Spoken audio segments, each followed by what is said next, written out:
Assalamualaikum warahmatullahi wabarakatuh. Bismillahirrahmanirrahim. Alhamdulillahirabbil alamin.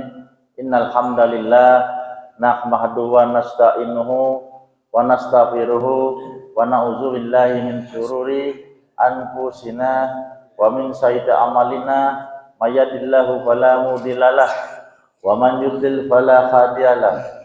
Asyhadu an la ilaha illallah wa asyhadu anna Muhammadan abduhu wa rasuluh la nabiyya ba'dah.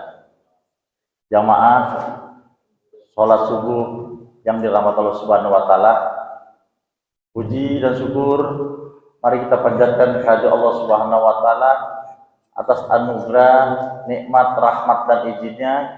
Alhamdulillah pada pagi hari ini setelah kita melaksanakan salat subuh berjamaah dan dilanjutkan dengan taklim subuh yang akan disampaikan oleh Bapak Ustadz Hilman Hidayatullah SAG. Semoga kita tetap diberikan istiqomah sehingga kita bisa memakmurkan Masjid Al-Furqon yang kita cintai bersama. Semoga Allah senantiasa membimbing kita ke jalan yang lurus, ke jalan yang ridho Allah Subhanahu wa taala. Dan semoga kita menjadi orang yang bersyukur atas nikmat yang Allah berikan. Salawat, salam dan sanjungan tetap tercurah kepada junjungan Nabi besar Muhammad SAW beserta keluarganya, sahabat-sahabatnya, pengikut-pengikutnya sampai akhir kepada kita semua. Kita berharap di akhir nanti kita dan keluarga kita mendapatkan syafaat dari beliau.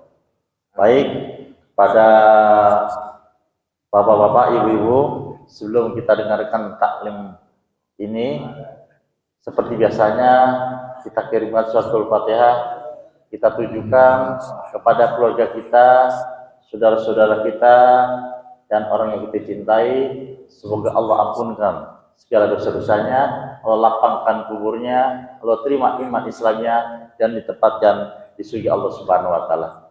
Dan bagi kita yang hadir di sini beserta keluarga, semoga Allah senantiasa memberikan kesehatan selalu. Illa hadini wa laqulinati sholihah wa illa hadratil Mustafa Rasulullah sallallahu alaihi wasallam. Syayulillahi lahum al-Fatihah.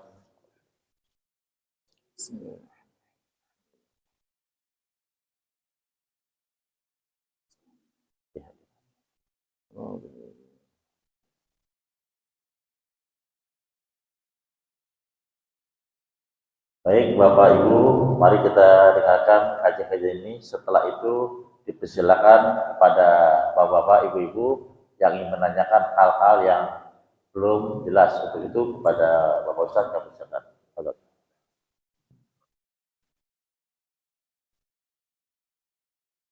Assalamualaikum warahmatullahi wabarakatuh. Waalaikumsalam warahmatullahi wabarakatuh. Bismillahirrahmanirrahim. Alhamdulillahil fattahil alim. Wassalatu wassalamu ala sayyidina Muhammadin ar-raufir rahim. Wa ala alihi wa sahbihi wa man tabi'ahum fi siratil mustaqim. Amma ba'du, farabbi shrah li sadri wa yassir li amri wahlul 'uqdatan min lisani yafqahu qawli. ربنا زدنا علما وارزقنا فهما. اللهم إلى حضرة النبي المصطفى محمد رسول الله صلى الله عليه وسلم وآله وصحبه وذريته، خصوصا إلى حضرة الإمام المهدي عليه الصلاة والسلام، وإلى حضرة المصنفين الشيخ محمد جمال الدين بن محمد سعيد القاسمي وحجة الإسلام أبي حامد محمد بن محمد بن محمد الغزالي رضي الله عنهما، وإلى أنفسنا نحن الحاضرين والحاضرات وأهل كل منا وذرياتنا. الفاتحة. أعوذ بالله من الشيطان الرجيم. بسم الله الرحمن الرحيم. الحمد لله رب العالمين الرحمن الرحيم مالك يوم الدين. إياك نعبد وإياك نستعين. اهدنا الصراط المستقيم صراط الذين أنعمت عليهم المغضوب عليهم ولا الضالين آمين. الحمد لله. جزاكم الله أحسن الجزاء على قراءتكم ودعائكم. Alhamdulillah, pagi ini kita masih terus diberi kemudahan oleh Allah Subhanahu wa Ta'ala untuk meningkatkan usaha dan ikhtiar kita agar menjadi hamba Allah Subhanahu wa Ta'ala yang betul-betul diterima oleh Allah Subhanahu wa Ta'ala dan Rasulnya sallallahu alaihi wasallam. Amin ya rabbal alamin. Alhamdulillah, pagi ini kita masuk pada bab Kitabu Asraris Salati, kitab tentang rahasia-rahasia salat. Kitab atau bagian dari kitab Ihya Ulumuddin ini yang membahas tentang rahasia salat ini adalah salah satu bagian kitab yang sering diterjemahkan secara tersendiri. Karena kalau kitab Ihya Ulumuddin-nya itu 4 jilid, kalau dalam cetakan lama, salah satu bagian dari Ihya Ulumuddin adalah kitab Asraris Salat, kitab tentang rahasia-rahasia salat. Mengapa kita perlu mengetahui rahasia salat? Karena Rasulullah sallallahu alaihi wasallam pernah bersabda, barang siapa salatnya tidak mencegahnya dari perbuatan keji dan mungkar, ia sebenarnya belum salat. Ya, barang siapa salatnya tidak mencegahnya dari perbuatan keji dan mungkar, maka sebenarnya ia belum salat. Hadis ini selaras dengan firman Allah Subhanahu wa Ta'ala yang insyaallah kita semua sudah tahu dan hafal. Innas salata tanha 'anil fahsya'i wal munkar. Sesungguhnya salat mencegah perbuatan keji dan mungkar. Karena itu Rasulullah SAW menjelaskan, berarti orang yang sudah melakukan salat tapi salatnya belum mencegahnya dari perbuatan keji dan mungkar, hakikatnya ia belum salat. Artinya salatnya belum benar. Gitu. Ya, karena ketika salat itu benar dilakukan, artinya dalam diri seseorang betul-betul sudah ada salat, maka jelas pasti benar firman Allah Subhanahu wa Ta'ala, innas salata tanha 'anil fahsya'i wal munkar. Sesungguhnya salat, bahkan di sini Allah menambahkan penguatan, penegasan, sesungguhnya, sungguh salat itu mencegah perbuatan keji dan mungkar. Allah berfirman tanpa sungguh saja sudah pasti benar. Apalagi Allah tegaskan, sungguh salat itu mencegah perbuatan keji dan mungkar. Nah, karena itulah Rasulullah SAW menjelaskan, barang siapa salat tapi salatnya tidak mencegahnya dari perbuatan keji dan mungkar, berarti sebenarnya ia belum salat. Artinya salatnya belum benar. Ya, salah satu contoh kasus, ya, ada sahabat Rasulullah sallallahu alaihi wasallam yang mengadukan sahabat lain, ya, tanpa menyebut nama, cuma dia mengadukan betul-betul karena ingin tahu kebenaran. Ya, sahabat ini mengadu kepada Rasulullah sallallahu alaihi wasallam, ya Rasulullah, si fulan dia rajin sholat, tapi juga masih suka maksiat. Itu bahasa sederhananya gitu. Ya.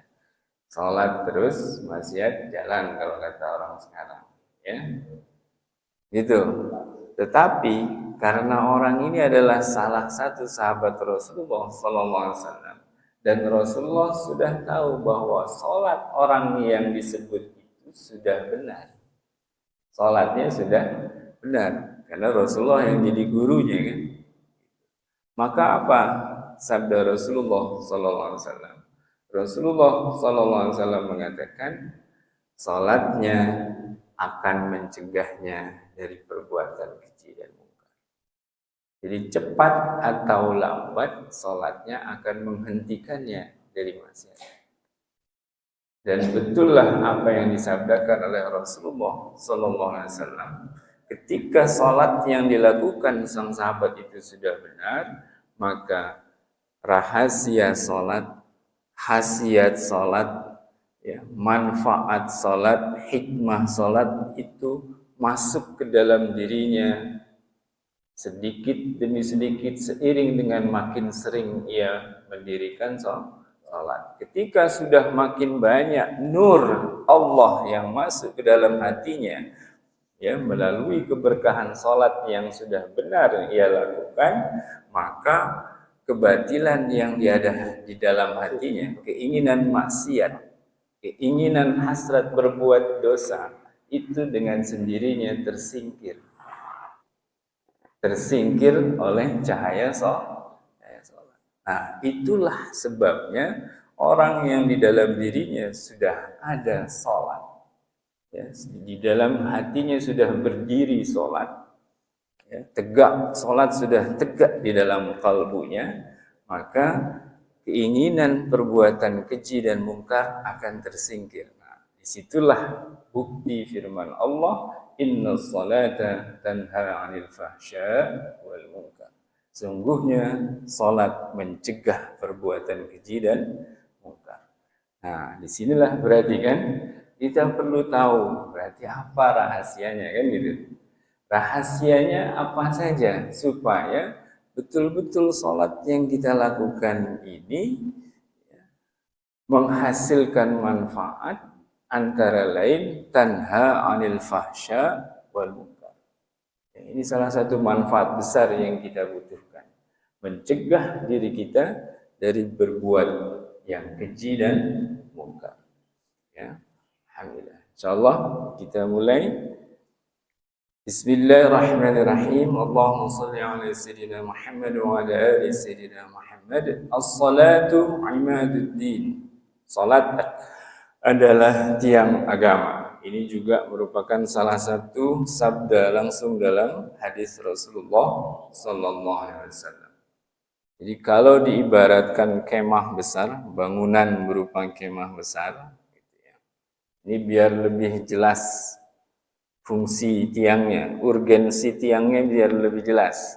Kalau kita mengumpamakan, ya, bangunannya pakai bangunan permanen kayak sekarang yang menggunakan tembok, ya, kan tetap masih bisa berdiri, dindingnya masih bisa berdiri walaupun kita nggak pakai tiang gitu, ya, dindingnya masih bisa berdiri walaupun nggak pakai tiang.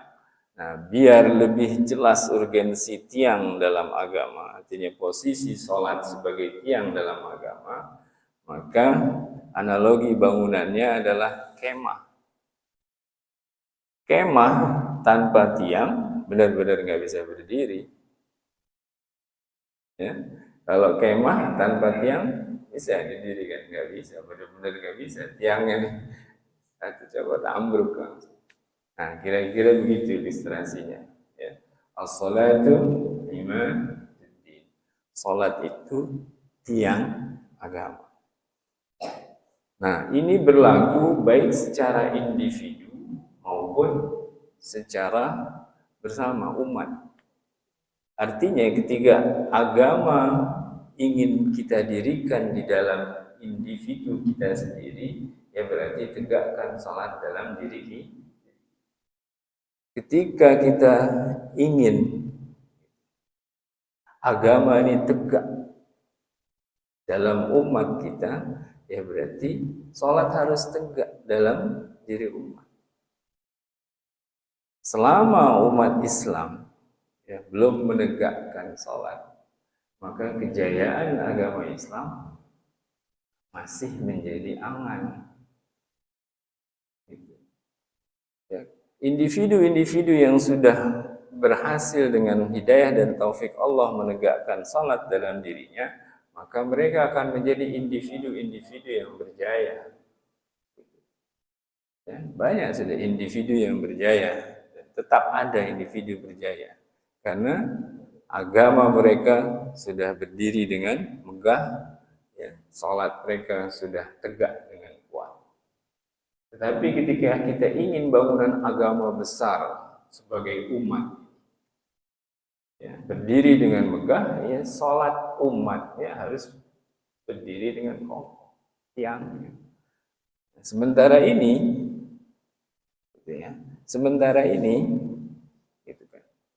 jangankan untuk salat berjamaah, yang meninggalkan salat pun masih banyak. Yang meninggalkan sholat pun masih banyak. Nah, jadi PR kita masih banyak. Diri kita, keluarga kita, lingkungan kita, jamaah. Dan Rasulullah SAW bersabda bahwa apabila baik sholat seseorang, maka baik seluruh amalnya. Apabila rusak sholat seseorang, rusak seluruh amalnya. Ini juga salah satu posisi penting sholat. Kalau di dalam tubuh kita, maka sholat itu ibarat otak kita, kepala kita. Jadi otak dan akal, Sholat itu posisinya ibarat kepala kita. Kalau ada yang error di kepala kita, contoh sederhana yang sekarang banyak terjadi adalah stroke, serangan di kepala, sarafnya terganggu. Padahal yang terganggu di sini, tapi yang nggak bisa gerak, tangannya nggak bisa gerak, kakinya nggak bisa gerak, jadi gitu. Nah, itu posisi penting sholat, kedudukan. Jadi ibarat kepala.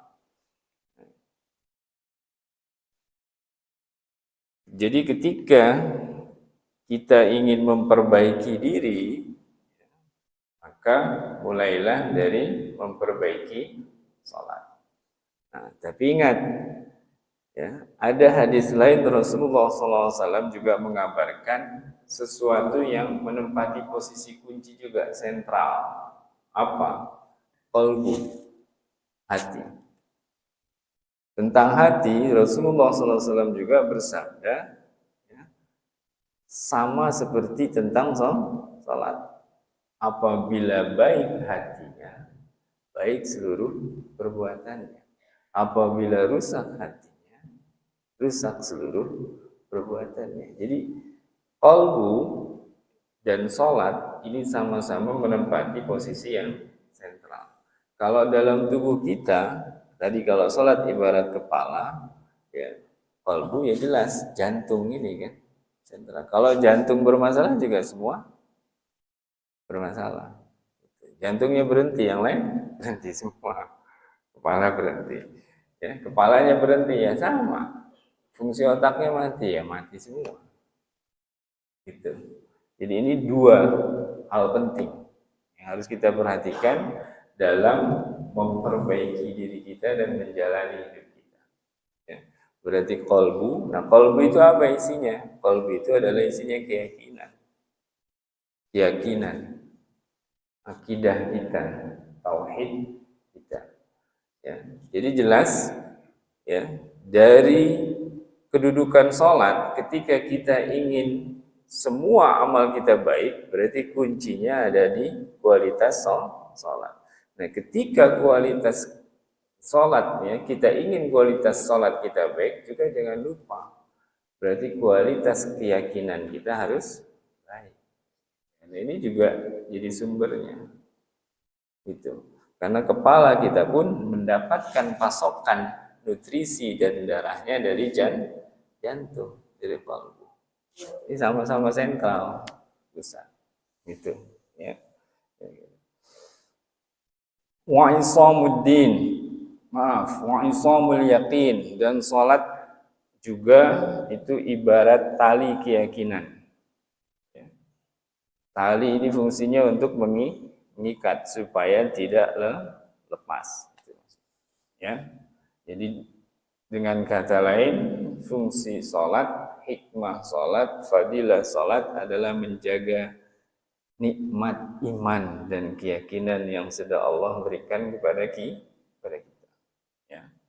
Jadi jangan sampai ya dengan karena ya terus meninggalkan sholat, nikmat keyakinan iman itu Allah cabut. Jangan sampai. Nauzubillah. Karena itulah bentuk syukur yang paling utama, sholat. Jalankan kewajiban.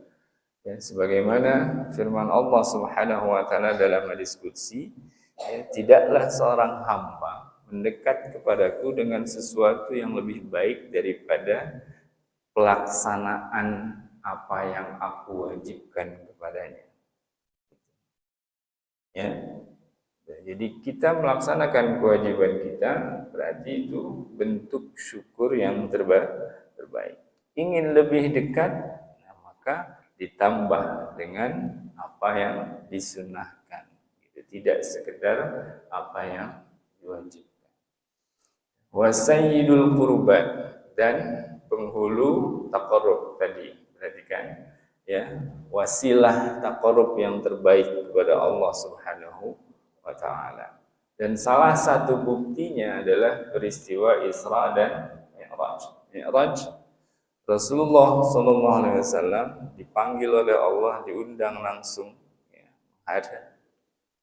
bertemu Allah Subhanahu wa taala di tempat yang paling mulia yang Allah sediakan untuk makhluk Allah, hamba Allah, yaitu Sidratul Muntaha. Dan apa yang Rasulullah bawa? Salat. Ya. Jadi ini menunjukkan ya, betapa utama dan agungnya kedudukan salat sebagai wasilah taqarrub kita kepada Allah Subhanahu wa taala. Dan Rasulullah SAW juga pernah ketika ngobrol dengan sahabat beliau, beliau menyebutkan 3 hal yang paling beliau sukai. Salah satunya adalah salat.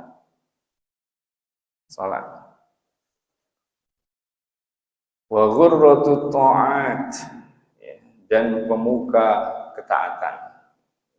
Ya, amal ketaatan banyak, pemukanya adalah salat. Dalam rukun Islam saja kita bisa lihat posisi salat itu nomor 2 setelah keyakinan. Rukun Islam yang pertama syahadat kan artinya keyakinan, itulah qalbu. Ya.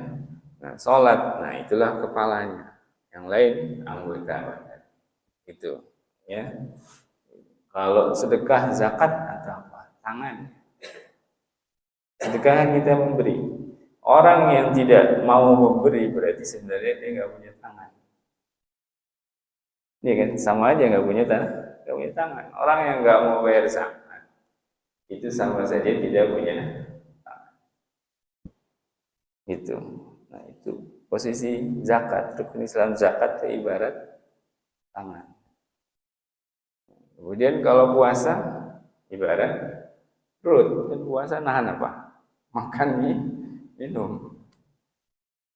Gitu. Nah kalau haji ibarat apa? Kaki. Kita pergi ke Baitul Allah. Dengan apa? Dengan jalan ke rumah Allah. Nah, ketika seorang ingin menjadi manusia yang seutuhnya, maka amalkan kelima rukun Islam itu dengan utuh sesuai dengan kadar masing-masing. Ya. Misalnya apa? Misalnya orang yang belum diberi kemampuan berhaji, ya berarti tidak wajib berhaji. Orang yang belum diberi kemampuan berzakat, ya berarti dia jadi mustahik, kan gitu. Kecuali untuk zakat fitrah. Kalau zakat fitrah, ya miskin sefakir apapun tetap wajib zakat fitrah. Nah, kita lanjut. Wa qad istuqsiyat usuluha wa furu'uha fi fannil fiqhi. Dan pokok-pokok sholat, ya masalah pokok dan cabang tentang sholat itu telah banyak dibahas di dalam ilmu fikih. Artinya di kitab-kitab fikih dibahas dengan rinci. Syaratnya apa aja, rukunnya apa aja, membatalkan apa saja, sunnah-sunnahnya apa aja, ya adabnya apa. Fanabtasiruhuna, maka kita membatasi ya di sini dalam pembahasan kali ini ala ma la budda minhu lil muridi an a'maliz zahirati wa asraril batinati. Ya, membatasi pembahasan kita pada amalan-amalan lahiriah di dalam salat dan rahasia-rahasia batin di dalam salat yang harus diketahui oleh murid. Nah, mungkin sebagian sudah tahu. Di murid itu berasal dari bahasa Arab. Di Indonesia juga ada kata murid. Tapi filosofi kenapa itu dinamai murid? Murid itu artinya orang yang berkeinginan. Ya, dari kata arada, menginginkan. Murid secara bahasa artinya orang yang berkeinginan. Kenapa orang yang belajar kepada seorang guru disebut murid? Memang punya keinginan apa? Berkeinginan untuk sampai kepada Allah. Jadi murid, hakikat murid adalah orang yang berkeinginan untuk sampai ke hadirat Allah.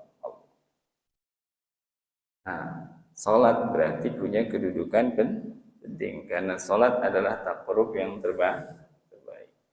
Wasilah mendekatkan diri kepada Allah yang terbaik.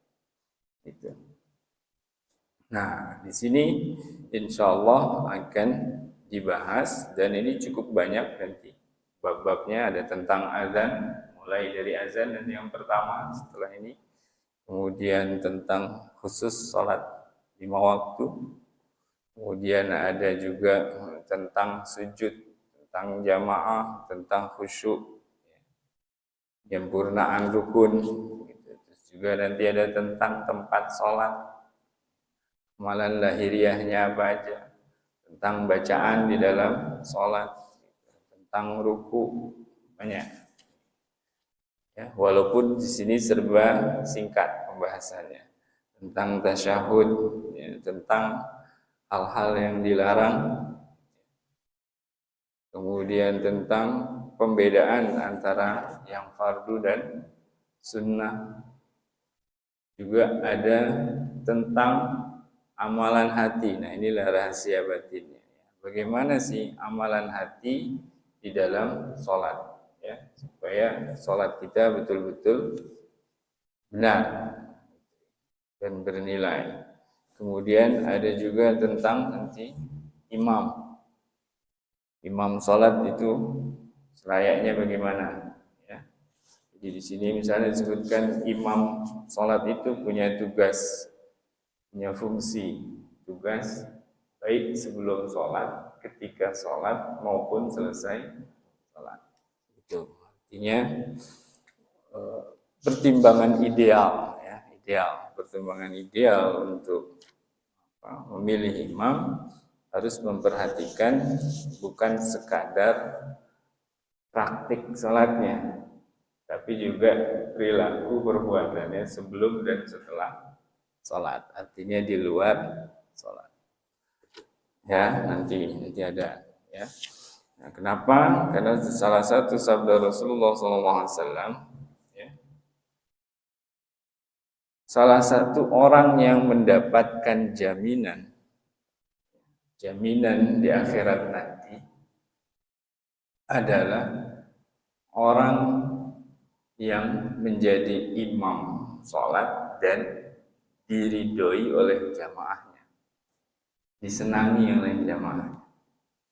Nah, kebalikannya, di antara manusia terburuk, di antara manusia terburuk adalah imam yang tidak disukai oleh jamaah. Itu.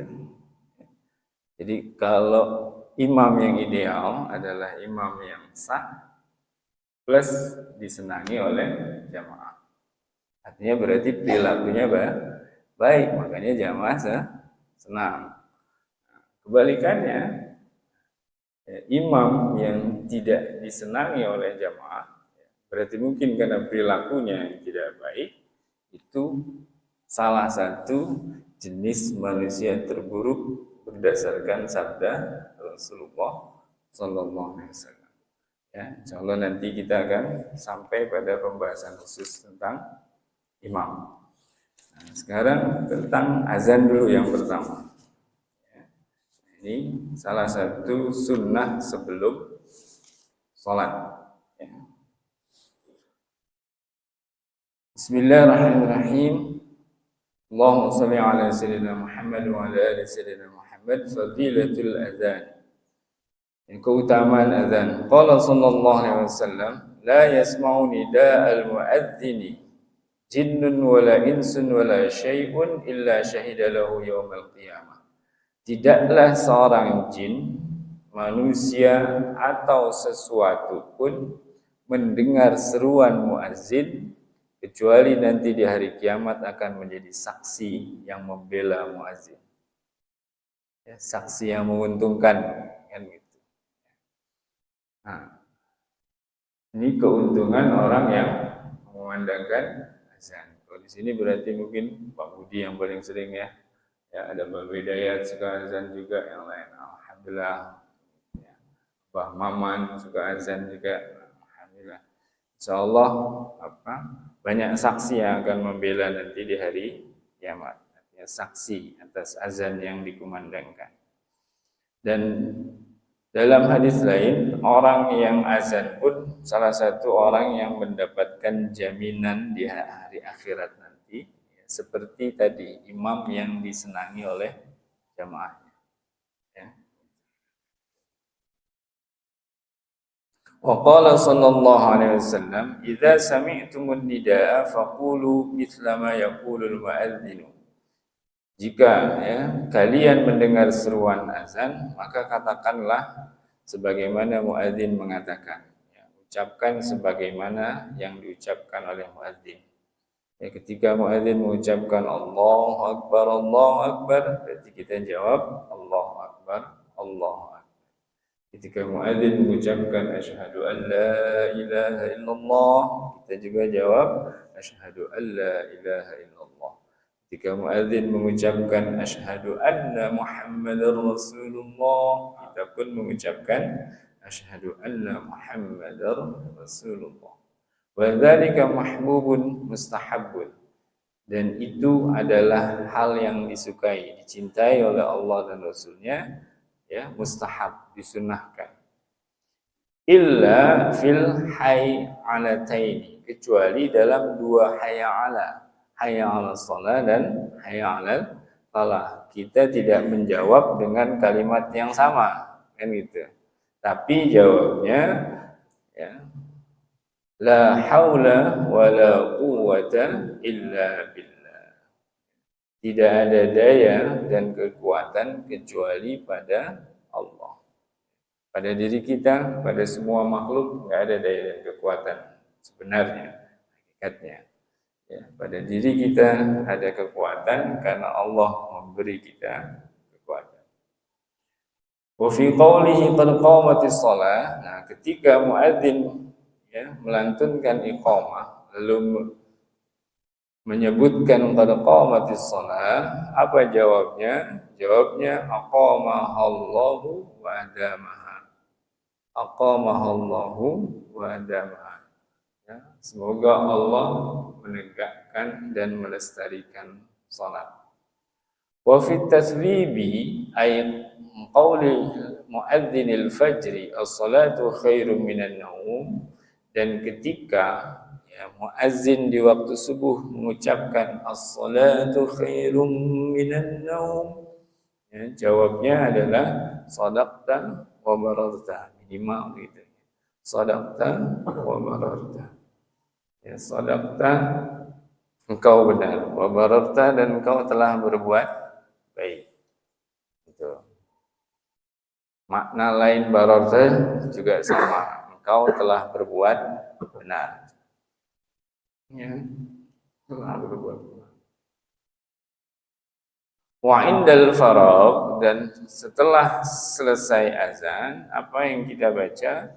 Yaqulu, maka hendaklah ia membaca Allahumma rabb hadhihi da'wati tammah was-salatil qa'imah ati sayyidina Muhammadil wasilata wal fadilah wasyarafa wad darajatal 'aliyatar rafi'ah wa ba'athu maqaman mahmudan alladhi wa'adtahu innaka la tukhliful mi'ad. Itu versi yang lengkapnya dalam bahasa kita. Ya. Nah, apa keuntungannya? Salah satu janji Rasulullah Sallallahu Alaihi Wasallam untuk orang yang mau membaca doa azan tadi setiap selesai mendengarkan azan, ya, wajabat lahu syafaati. Wajabat lahu syafaati. Wajiblah ia mendapat syafaat. Berarti pasti maksudnya. Pasti mendapat syafaat. Kok Rasulullah berani memastikan? Karena Rasulullah mendapat kepastian dari Allah, dapat janji dari Allah. Itu, ya. Nah, ini diantara keutamaan azan, ya.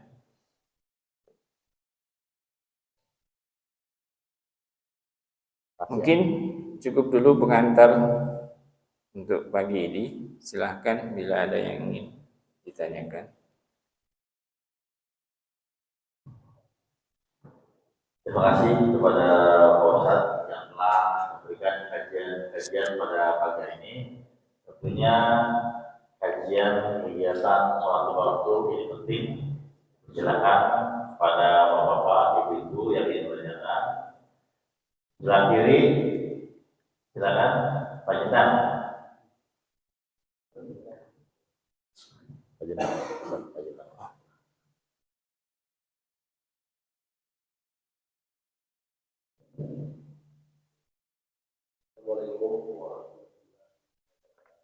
Waalaikumsalam warahmatullahi wabarakatuh.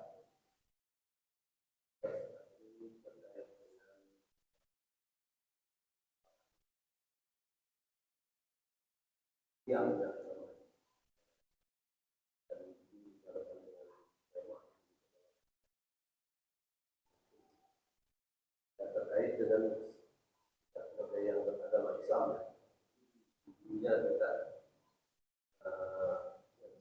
bahwa kalau kita tidak melaksanakan sholat, maka ibadah-ibadah kita yang lain itu tidak berarti atau posisinya di mana? Karena kita belum melaksanakan sholat, kita belum biasa. Jadi seperti dulu kita di awal-awal tidak sering sholat, tapi masih banyak bolongnya.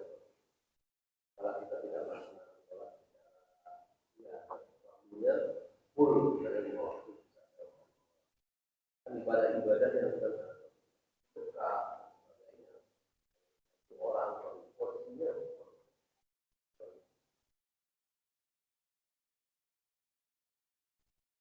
Bismillahirrahmanirrahim. Allahumma shalli ala sayyidina Muhammad wa ala ali sayyidina Muhammad. Allah Subhanahu wa taala baik langsung dalam ayatnya maupun melalui lisan Rasulullah SAW dalam sabda beliau, ya, banyak memberikan janji-janji kepada kita, ya, berupa fadilah-fadilah, keutamaan-keutamaan berbagai amal saleh, amal kebaikan, ya, seperti zakat, infak, ya, menjenguk orang sakit, gitu, ya, taklim, mengaji, membaca Quran, puasa, dan sebagainya. Banyaklah, ya, janji-janji baik Allah Subhanahu wa taala untuk kita semua. Allah pasti menepati janji. Berarti kan ketika seseorang misalnya beramal sedekah, ya,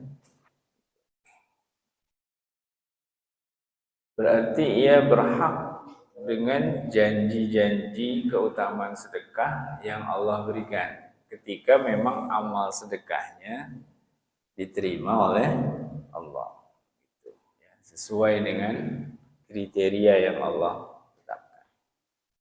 Nah, tetapi semua fadilah tadi, semua fadilah keutamaan dari semua amal perbuatan baik itu tidak dijamin, artinya tidak mendapat jaminan pengabulan bila pelakunya meninggalkan kewajiban.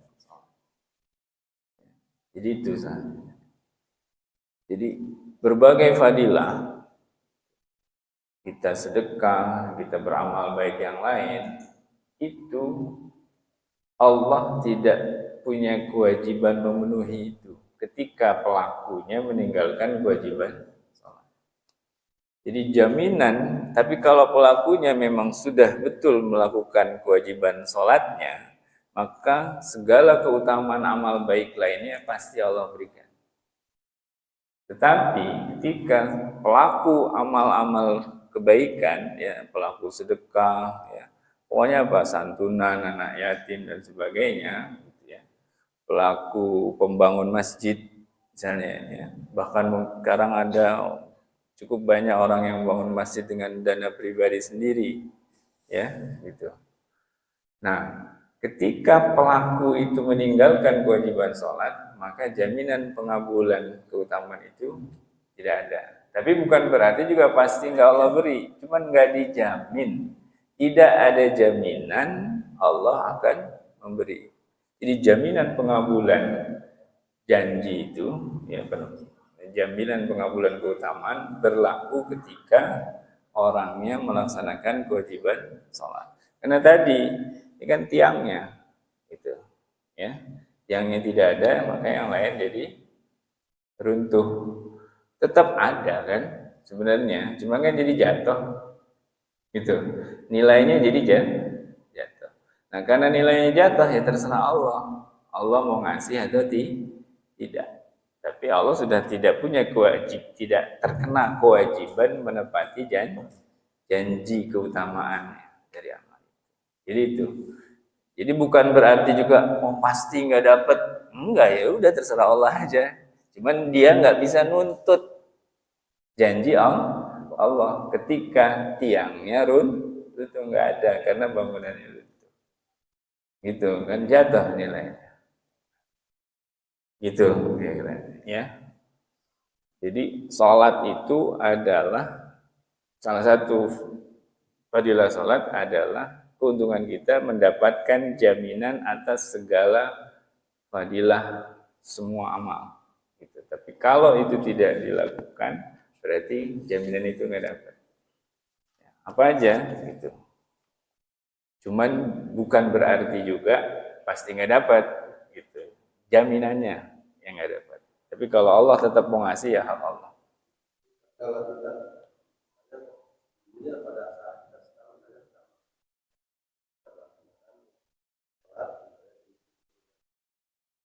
teratur, disiplin, ya, dengan disiplin paling tidak, ya.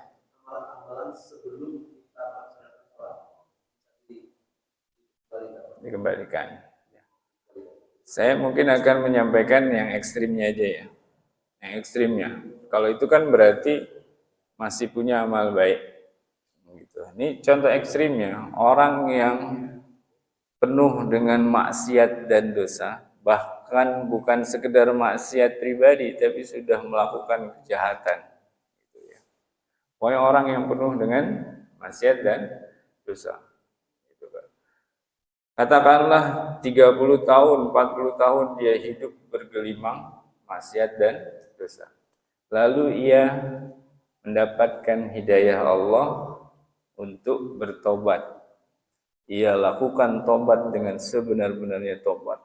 ia menjerit betul-betul minta ampun, ya kan, kepada Allah Subhanahu wa taala, Allah terima tobatnya, maka bukan hanya dosanya diampuni oleh Allah Subhanahu wa taala, tapi dosanya dikonversi menjadi pahala. Ya. Bukan hanya dosanya yang 40 tahun itu diampuni oleh Allah, tapi dosanya dikonversi jadi pahala. Jadi kalau dosa saja Allah berkenan, ridho, karena tobatnya seseorang, usahanya betul-betul memperbaiki diri sebagai hamba di hadapan Allah, itu Allah mau konversi jadi kebaikan, apalagi memang sudah punya kebaikan. Jadi yang kebaikan yang dahulu belum diterima, insya Allah setelah hambanya betul-betul insaf, gitu kan, ya betul-betul berusaha memperbaiki diri, ya tobat, maka itu bisa diterima oleh Allah Subhanahu wa taala. Kalaupun amal dulunya bahkan jadi dosa karena ada riya dan sebagainya, kan tadi ketika taubatan nasuha itu betul-betul diterima, maka ya di antara keuntungan orang yang bertobat, ya, taubatan nasuha, ya dosanya ya, bisa jadi Allah konversi menjadi pahala.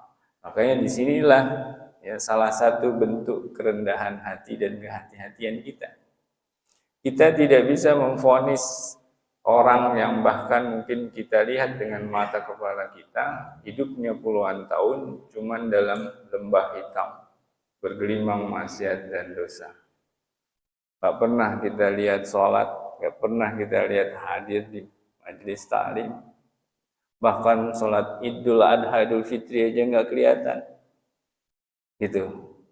Apakah berarti kita lebih baik dari dia, dia lebih hina dari diri kita? Belum tentu. Cukup satu saat saja. Karena taubatan nasuha itu gak perlu waktu lama kan. Seseorang sadar dalam hatinya banyak salah dan dosa dan dia minta ampun. Butuh berapa jam sikap itu? Gak butuh lama. Dalam sedetik masuk kesadaran penuh di dalam dirinya dengan segala dosa dan salahnya di hadapan Allah, kemudian ia insaf, seinsaf-insafnya tobat. Lalu Allah terima, dosanya diampuni, yang tadinya katakanlah dosanya minus 1 triliun, saking banyak dosanya, dikonversi oleh Allah jadi plus 1 triliun. Yang tadinya minus jadi plus. Kita mungkin udah punya kebaikan plus 100 miliar, kesusul langsung Pak. Kesusul langsung kita. Dosanya lebih banyak dari pahala kita gitu. Tapi begitu dia taubatan nasuha, dikonversi oleh Allah, itu menyusul pahala kita. Lalu Allah cabut nyawanya malam itu juga. Di mata manusia, ia kelihatannya mati sebagai ahli maksiat. Iya kan? Siapa yang tahu hatinya tobat malam itu? Kita nggak tahu. Karena malam itu pun ia baru pulang dari kafe misalnya. Iya kan? Tapi siapa yang tahu hatinya malam itu bertobat? Gitu. Ya. Ada salah satu kisah gitu kan, yang mungkin sebagian kita juga sudah baca. Ada pelacur di sebuah kampung. Ya sudah, pelacur, terkenal sebagai pelacur.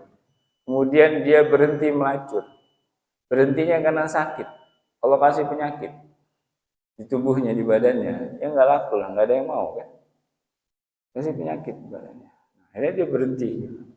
Ya sudah, akhirnya dia hidup sendirian. Orang pun nggak ada yang mau mendekat. Dia sendirian. Itu kan nggak bisa kemana-mana, ada penyakit di badannya sampai meninggal dunia. Kemudian dikubur. Setelah bertahun-tahun dikubur, ternyata tanah tempat kuburannya akan dipakai, gitu. Sehingga kuburannya harus dipindahkan. Digalilah kuburannya, ketika digali jasadnya utuh dan harum. Jasadnya utuh dan menyebarkan aroma yang wangi. Penduduk kampung heran semua. Penduduk kampung semua heran. Acur kok kayak gini. Gitu. Nah, ada hanya satu orang sahabatnya yang tetap setia jadi temannya. Yang lain udah ninggalin semua kan. Nah, sahabatnya itu cerita. Pernah suatu malam ia menangis ya. Taubat sejadi-jadinya di hadapan Allah saat dia sendirian. Dia satu malam nangis. Pokoknya dia udah taubat. Jadi dengan hikmah musibah yang Allah berikan, penyakit, ia mendapatkan hidayah kesadaran di diri. Lalu ia taubat. Dan taubatnya Allah terima. Nah, di sini berarti kita perlu hati-hati. Jangan memvonis orang semata-mata berdasarkan apa yang kita lihat dengan mata kepala kita. Walaupun kita melihat langsung, kita nggak tahu hatinya, kita nggak tahu, ya. Bisa saja. Bahkan termasuk orang yang bunuh diri. Orang yang bunuh diri, ya. Jangan sekali yang kita lihat, ya. Orang yang kita lihat melakukan perbuatan bunuh diri, kemudian mati, belum tentu ia matinya gitu. Su'ul khotimah. Karena kita tidak tahu dalam proses mungkin ia sempat berusaha bunuh diri. Katakanlah dengan cara memotong nadinya. Gitu kan? Terus lemas. Nah, dalam keadaan udah lemas, tapi kan nyawa masih di badan, belum sampai tenggorokan. Tobat masih bisa diterima. Nah, ketika dia mungkin dia timbul kesadaran tobat, tapi kan udah kalau untuk hidup lagi syariatnya sudah telat. Tapi dia tobat di situ. Yang penting asal nyawa belum sampai tenggorokan, dia tobat. Kemudian kalau tobatnya Allah terima, husnul khotimah. Ya, begitu juga orang misalnya yang gantung diri. Bisa jadi dalam proses nyawanya berjalan, ya, dari kaki, ya, kalau ditarik dari atas, itu kan nyawa berarti bergerak sedikit-sedikit tuh, dari kaki naik terus. Nah, kalau udah sampai tenggorokan, baru pintu tobat ditutup. Nah, bisa jadi dalam proses nyawa berjalan, dia taubatan nasuha, karena biasanya memang orang di ambang kematian timbul takutnya, timbul kesadarannya, barulah dia taubatan nasuha. Bisa jadi dalam proses nyawa misalnya. Dan di saat itu waktu itu sangat relatif. Perjalanan hidup yang puluhan tahun pun akan terbayang dalam waktu yang relatif singkat itu. Nah, bisa jadi di situ ada proses pertobatan nasuha. Gitu kan? Dia tobat, nyawa masih di dada, dia tobat. Diterima oleh Allah tobatnya, tapi ini kan udah dicabut, terus jalan, mati dia, gitu. Tapi kalau udah sempat diterima tobatnya, berarti husnul khotimah. Ya, makanya Imam Syafi'i tetap menyolatkan orang yang mati bunuh diri. Kenapa? Husnuzon tadi dasarnya. Kita tidak tahu rahasia hatinya. Itu adalah urusan Allah. Selama kita tahu dia orang Islam, maka kita urusi jenazahnya sesuai dengan syariat Islam. Walaupun kelihatan mati bunuh diri itu ya. Jadi dengan taubatan nasuha, jangankan perbuatan baik yang pernah kita lakukan, perbuatan dosa pun Allah ridho, Allah konversi menjadi kebaikan. Allah. Terima kasih kepada Pak Ustadz atas kajian-kajiannya pada pagi hari ini. Semoga bermanfaat untuk kita semua, bisa kita aplikasikan di dalam kehidupan sehari-hari. Terima kasih kepada hamba Allah yang telah memberikan konstruksinya. Semoga Allah beri kemudahan, kelancaran, dan keberkahan di dalam menjalankan kehidupan sehari-hari. Dan terima kasih pula kepada tim kreatif Bapak Galuh, Pak Tarmudi yang tetap komit untuk melayani kajian-kajian ini. Semoga Allah berikan kemudahan juga serta kelancarannya. Dan diinformasikan kepada jamaah Masjid Tabur-Bon, warga RW 05 dan sekitarnya, bila mana ingin mendonasikan sebagian rezekinya untuk kegiatan taklim, dipersilakan untuk menghubungi Bapak Budi di Masjid Tabur-Bon. Dan selanjutnya untuk menutup kajian-kajian ini, penyempurna kajian-kajian ini untuk kepada Pak Ustaz untuk memimpin doa. Dipersilakan.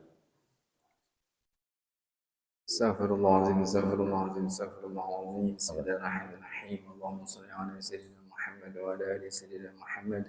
Rabbi ja'alna muqimis salati wa min dhurriyyatina rabbana wa taqabbal du'a. اللهم رب هذه الدعوة التامة والصلاة القائمة آتي سيدنا محمد الوسيلة والفضيلة والشرف والدرجة العالية الرفيعة وضعف مقام محمود الذي وعدته إنك لا تخلف الميعاد. اللهم اجعلنا من التوابين واجعلنا من المتطهرين واجعلنا من عبادك الصالحين.